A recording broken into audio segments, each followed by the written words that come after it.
Hello, I'm Armida, bilingual speech language pathologist, owner, and founder of New Horizon Therapy. Welcome back to Therapy Thursday, where I answer your questions or talk about a topic as it relates to speech or occupational therapy. Today, I will be answering a question I received. The question was, how do I recognize articulation problems in my child? What's normal, and when should I be concerned? So I will go through just so I'm sharing the right information. I know it at the top of my head, but I know when I'm recording videos, it can go out of my head. So I'll go kind of age by age. So by age 2, a child should be understood about 50% of what they're saying.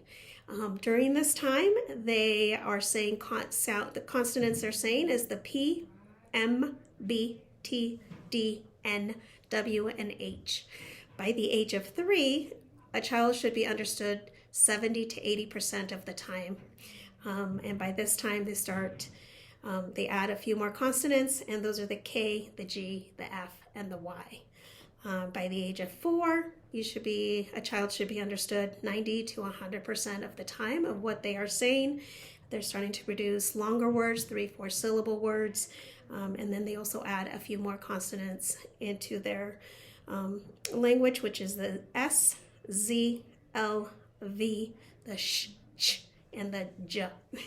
And then by the age 5 and 6, they should be 100% intelligible. So you should be able to understand the majority of what they're saying. And also around this age, they start putting in those consonants that are also a little bit tougher. So the S blends, the L blends, the R's, and the R's are one of the last ones to come in, and also the TH, the th. That is one of the last sounds to come in.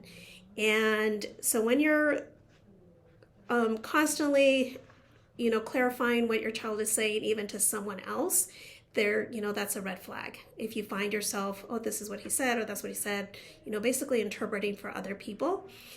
Because as parents, we can understand everything they say, but when we take them out in public, sometimes other people don't understand. And when you're finding yourself repeating what they're trying to say, then that's when there is a concern. There's also, for speech language pathologist, when we're assessing speech sounds, we're not only looking at the sounds and the way they're made, we are also looking at the structure of the mouth. Is there a tongue tie? Is there a cleft lip? Is there, is there anything else going on in the mouth that's impacting the way they say their sounds? So that's something else we look at.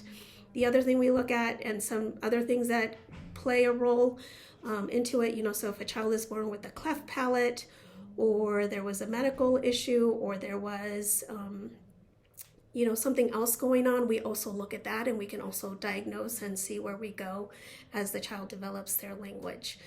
There's also a thing of articulation delay and phonological delay. So the speech delay is just when one sound is when it's just a certain sound being said wrong or not being said at all. And the phonology is when they have all their sounds, but they're mixing them up left and right, and they just kind of go everywhere. It almost seems like they have their own language. And again, as speech language pathologists, we kind of look at that and kind of figure out where we need to go in treatment. And one last note, just so everybody's aware of how difficult the English language is, there are 26 letters in the alphabet, but there are 44 sounds that we can make with that alphabet. So we're not only looking at 26 sounds, we are looking at 44 sounds, which include the SP, the blends, the L blends, the R blends, and a few others.